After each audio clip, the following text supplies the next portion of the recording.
Hey guys, Carolyn here from Diaries of a Business Owner, and today I am joined with Dane. Now, Dane is a commercial lawyer and he has been since 2010. Dane originally used to work for a law firm and then he transitioned into owning his own business in 2016 because he wanted to have more flexible hours for starting a family. That's right. So, Dane, what was that transition like for you going from working for a legal firm to working for yourself? It was a little bit scary because I didn't take any clients with me. Um, I basically wanted, not only did I want to do the family thing, but I sort of wanted to focus a little bit more on transactional work as opposed to the litigation that I had been doing. Um, so I wanted to just totally change the direction of my career, I suppose. So I didn't take any clients across. So to do it, it was a bit terrifying because I didn't have any income for a little while, to be honest. Just while I had to put the marketing hat on and just reinvent myself as a practitioner because my contacts were, in insolvency and litigation space, and now I'm a more transaction-based lawyer. So I just had to reinvent myself basically, and have enough to survive at the same time. Okay, so that's pretty interesting. So you not only decided to stop getting a paycheck Yeah. and go into business for yourself, but you wanted to change the type of law that you were dealing with as well. Yeah, I mean, so I was an insolvency lawyer previously, and there was transactions involved in that naturally, but and I enjoyed that part of the work, so I wanted to focus more on that and do it in less of a niche, like not the insolvency niche. So I had to reinvent myself as a solicitor, not so much from a technical point of view, but more so from a market position. Like, hey, I'm Dane and I do this sort of work, and so I didn't really have any contacts really that could sustain a practice when I started. So I had to go through the process and build all that up.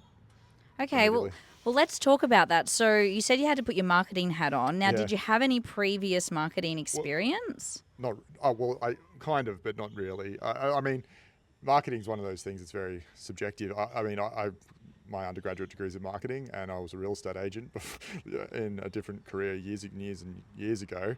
But I mean, that's different marketing to starting a business, I'd suggest, because starting a business, you're sort of selling, and particularly in the services space, you're selling yourself. So and people have to have confidence in their solicitor, so you have to be pretty confident in selling your abilities so people invest in you. Okay, so you're talking about people having to be confident in you and you're selling yourself as a marketing strategy. What did that look like for you? Like, did you start advertising online? Was it outreach from previous, like other businesses? Yeah, sure. It wasn't. I mean, I did advertise online just sporadically, but I think the best way to grow a business is referral based because you're sort of cutting out the cold leads, I suppose, and most of them are warm leads. So reached out to business brokers and those sorts of people who deal in the space as well. Connected with some accountants, that sort of stuff, and just had some face-to-face meetings with those guys to sort of sell myself, literally myself, and the firm comes with me. So I did a lot of that. I joined a BNI as well, but and basically because a mate was in it, and I guess you make some work out of it, but I didn't really subscribe to that sort of networking thing. I don't just didn't suit who I was. So I only stayed in one of those for a little bit, but yeah, and right now the practice is 100% referral based, so I don't do any marketing now. That's fantastic. So it sounds like you leveraged off your current network of people at the time, Yep. and then you built new relationships with businesses that were going to be able to give you warm leads. Yeah, that's right. Yeah, and then you just use that to get more referrals. Yeah, literally, so I got I contact a lot of my then current contacts were accountants. So I got a little bit out of those guys, and then yeah, just literally cold called or cold emailed or LinkedIn messaged, whatever it is, the business brokers, and then got in their face, and had meetings at their offices, because you got a lot more flexibility as a small law firm to actually go out there and meet people. Previously, I'd just sit at a desk literally all day long in a tower in the city, whereas in this business, um, I'm a little bit more flexible about where it's done, as you can see. Well, I think you touched on a really important part there, and that's you met a lot of people face to face. So Yep. that's a really great way of building rapport really quickly. Yep. And do you feel like that was part of the success of getting those referrals from those businesses? Oh, 100%. Like I think that, well, there's lots of people that say they're commercial lawyers out there. I think people who want to refer their contacts to you want to make sure that the person they're referring is not a dud. And I mean, you don't know from a technical point of view until you try, I suppose. But at the very least, you want someone who you can work with. And it might turn out that they're professionally incompetent, but at least you want to have the foundation of knowing that they're good to deal with from an interpersonal level. And so, yeah, me getting in their grill, I suppose, was that foundation. And then once they referred me work, I had to prove that I was actually knew what I was doing and professionally competent. So they would continue to provide me with referrals, and so that's what I did.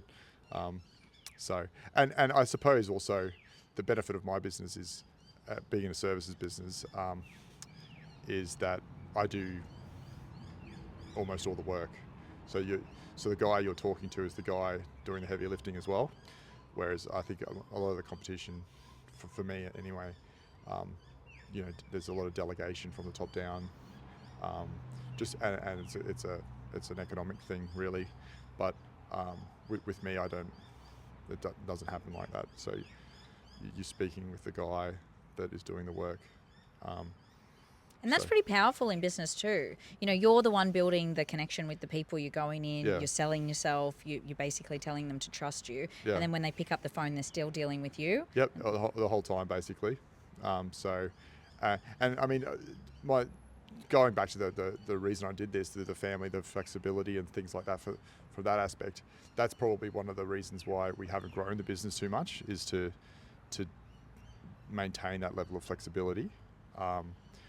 Growth can sometimes be a little bit cumbersome, and also I want to be able to control the work, I suppose, and delegating it sort of, that's a little bit outside my niche. Having multiple people doing it, I suppose that's why you would go with me as opposed to somebody else, I think, because you're dealing with the dude that's got 15 years as opposed to speaking to the guy with 15 years once and then dealing with the rookie for the rest of the transaction. Well, I think that's really important as well. Look, people like to be dealing with the person that they built the relationship with. Yeah. But talk to me about how long it took you to, you said you put your marketing hat on, Yeah, and you sure. had to go out there and sell yourself. Yep. From a time perspective, what did that look like? How long did it take you to build up the client base that allowed you to start paying yourself again? Well, I mean, it was a while. I made the mistake of starting the law firm in October, which is not an ideal time to start a law firm, because effectively, particularly one with no referrals or leads or anything like that, because all that work to go into building them, everyone's sort of, just when you're starting to get traction, everyone goes on holidays till about February. so you don't, but it was basically like, I would say, before reasonable stuff happened, it was probably the next financial year. So that was because basically the first 6 months, that was at 2016. The end of that year, from October to Christmas, was basically a write-off. It was basically just starting the firm, and then getting traction through the rest of that financial year. It wasn't until the next financial year where the second half of 2017 that we really started to get traction, to be honest. Okay. And it was probably too because like you're sort of learning as you go as well. Like previously I had no, I had no idea what I was doing basically when I started out. I was like, I'm just going to do this, and so you're sort of making mistakes, or you're wasting time on certain things, and following up dead leads, or just I think one of the things I did at that time that I would counsel anyone against doing is overly discounting yourself. I found like I was discounting myself to get the work and get in people's doors when it's probably not necessary to do. It made it easier to get the job, but then you're sort of like doing job and yeah, I don't have mouths to feed or at that time, lease to pay or anything like that. But I don't think it was constructive because those clients for the rest of your relationship with them are going to expect discounted rates, and they're going to be a challenge moving forward into the future. And you're not making enough. You're making money, you're turning over, but I sometimes it's not worth it. Yeah. So that's some pretty good advice. So don't discount yourself even when starting out. So know your value. So. I think know your value straight away and focus on a marketing position that isn't based on price. I mean, based on price, but not necessarily like obscene discounts. Like compared to the rest of the market. Like I could be cheaper than the next guy because I don't have the big overheads, and that's the distinction between a lot of law firms in the marketplace. But at the same time, you still need to be in the market because otherwise you're going to be known. You're going to be getting heaps of work. You're going to have to, overextend yourself to service all your clientele and manage expectations, and you just the per matter or the per file or whatever per client earnings are going to be so low that you're going to need to have all these people, and at the end of the day something's got to give, and it's probably going to be your service level, and then it's a race to the bottom then, because that's very important because you're talking about service level, but you're also talking about you've built that relationship and the rapport with people, and you want to maintain that. So that's really good. But what I'm hearing from you since we've started talking is you had an idea about what type of flexibility balance you wanted to achieve with your business, and it sounds like you've been pretty good at maintaining that. Yeah. So I mean, the flexibility and the work-life balance has been pretty important. Sometimes it is still a challenge because I don't have the infrastructure to support me as some of the other like more traditional practices would. But with that said, I compromise on probably a revenue point of view there. I just take on less work, so that I have that flexibility to pick the kids up from school and take them to sports and stuff like that. Yeah, so that was the main driving force, right? Yeah, with you exactly. coming to work for yourself was family. So now you've got I've got two boys. Two boys. One's turning 6 next year and the other one's just turned 3. Fantastic. And so with the boys coming along, you were talking about school drop-offs, etc. Are you finding that you've got a good work-life balance with the kids? Yeah, I think it's pretty good. I mean, like I said, there's always sometimes where it's still a challenge, notwithstanding. But I think it's pretty manageable. With my wife's a lawyer as well, and she's starting her career, which was put on hold so that she could have the kids, in the first instance. So now the firm is taking a bit more of an approach where I'm probably taking on a little bit less work so that she can spend more time, because she's a more junior lawyer than I am, and she's starting her career really. She can put in that time, that you need to do when you're a rookie lawyer to sort of build up your experience. And well, it sounds like you've really achieved what you were looking for with regards to changing from working for somebody else to working for yourself. Totally. I think so. And you get to work from home. I get to work from home, which is good. And people out there probably can't see it, but we've got 2 pugs running around us at the moment. In a beautiful backdrop. Yeah, it's pretty good like that. So, and that's great. That just adds to the flexibility because you don't have to commute, and all that sort of stuff. So, you're saving I just replace that with school drop off, but I mean, that's part of the work-life balance. So it really helps. That's fantastic. So if anybody's out there and they're sort of like, maybe they're a lawyer and they're thinking about transitioning into working for themselves, what type of advice would you want to give them? I would just say, just do it. I think it's heaps better. But when you do it, don't base your business at the time or anything like that based on the business that you're leaving, because if you start having that mentality, you're just going to fall into the same sort of stuff that is probably the reason why you want to leave in the first place. So set clear expectations. Set clear expectations of what you want out of your business, and focus on those. Just say, what do I want to achieve? Because, like, even at the start, I was falling into the trap of just doing the same old stuff again. And like, well, why did I leave in the first place and put myself in all this financial risk when I'm just doing the same work that I don't really enjoy anymore? So it just didn't make sense. So I may as well just be an employee and cruise through.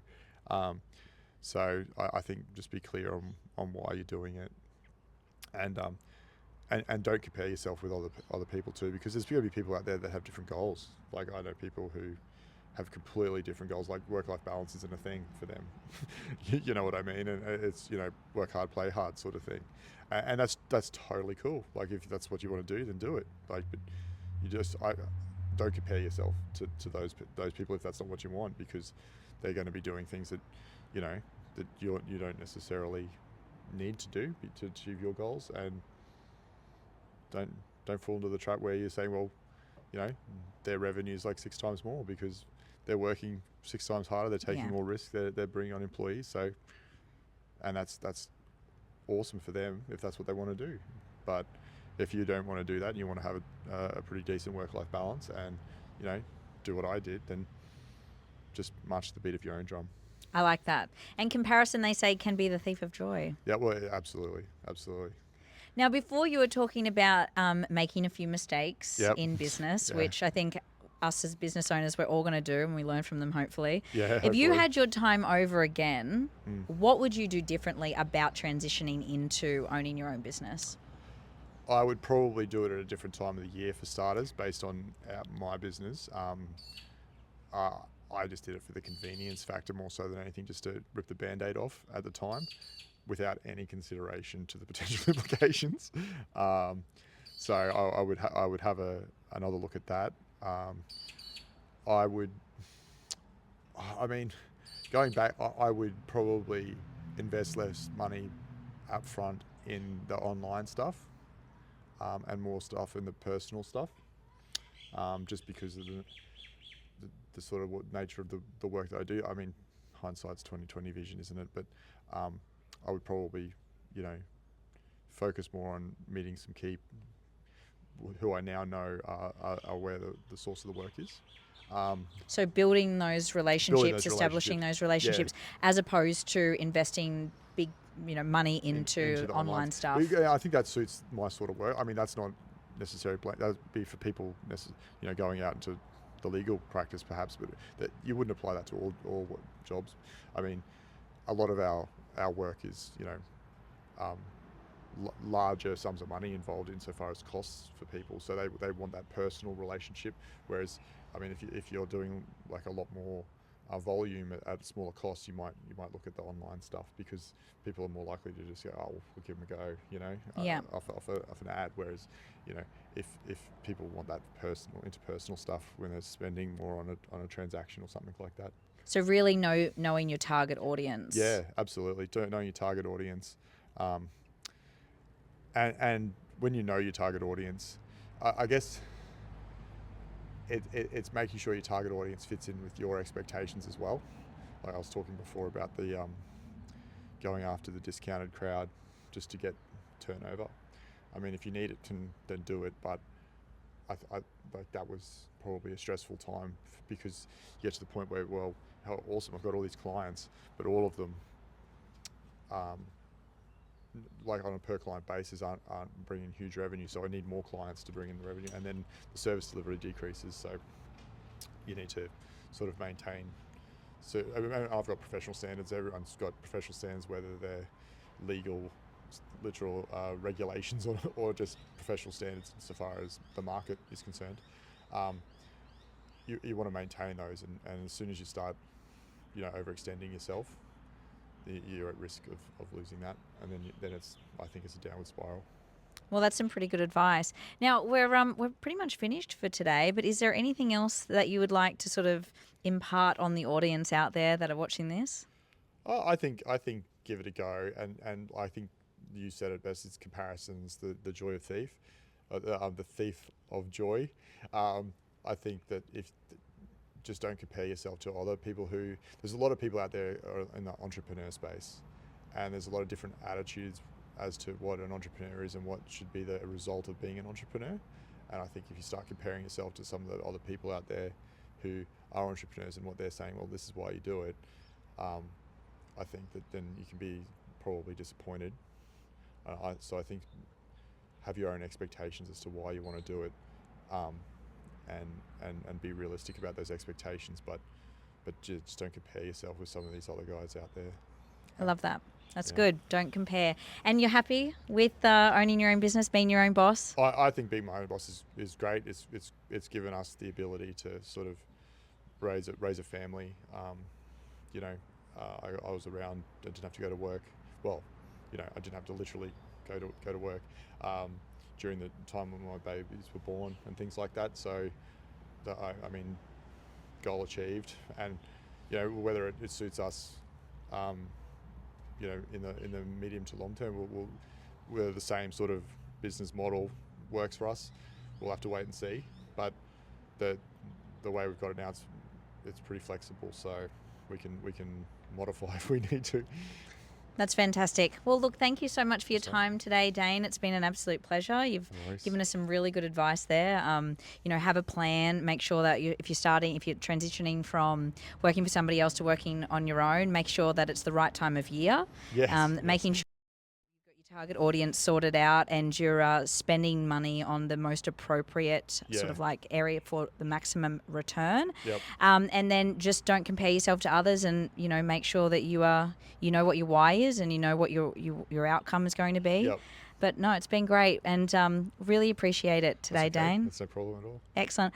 Well, I hope you've all enjoyed today's episode of Diaries of a Business Owner, and until next time, have a fantastic day.